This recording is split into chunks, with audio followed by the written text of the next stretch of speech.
Writing in the sciences can be very different from writing in the humanities. You may be expected to be more concise and to the point while conveying a large amount of statistical information. Here we will talk about the scientific writing style, the sections of a lab report, common mistakes, and some resources to further your understanding of writing in this discipline. Scientific writing is based on clarity and conciseness. Long-winded and run-on sentences are not generally acceptable, and you may lose points for being wordy. Never use slang or contractions when writing in the sciences. Scientific writing is generally very formal. Use the active voice when possible. We will talk more about this later. Never use the first person unless directed to do so. Third person is preferable. Use the past tense. This is not to be confused with the passive voice. We will touch again on this later. Abbreviations are acceptable in some cases, but not in others. Always use the active voice. It usually helps to avoid wordiness and is clearer. Do not confuse passive voice with the past tense. Past tense means that something has already happened.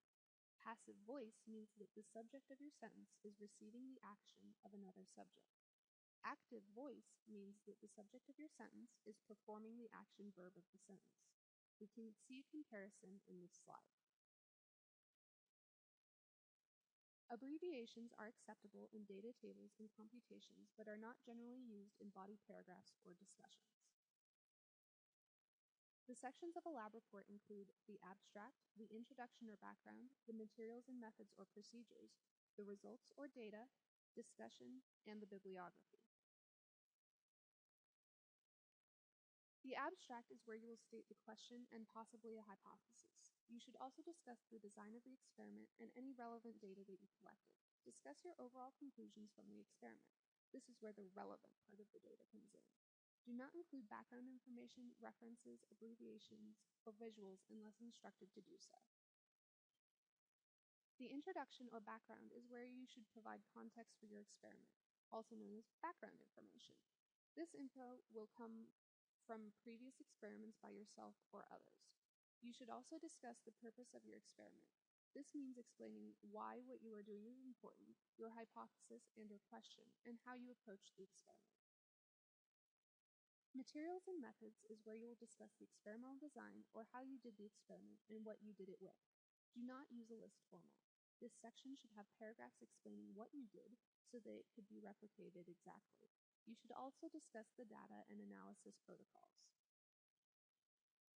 The results or data is where you will put your tables, figures, or graphs displaying your data.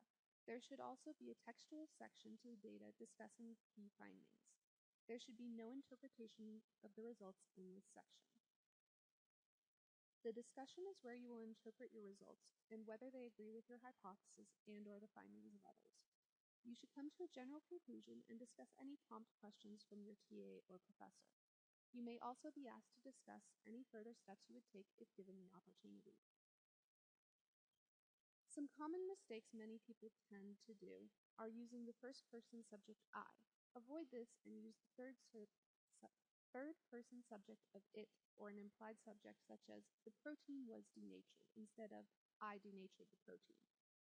Always use active and not passive voice. This is not to be confused with past tense, which should be used for lab reports. Never use contractions or slang terms. Here are some good resources for lab reports outside the Writing Center website, as well as to further your understanding of writing in this discipline.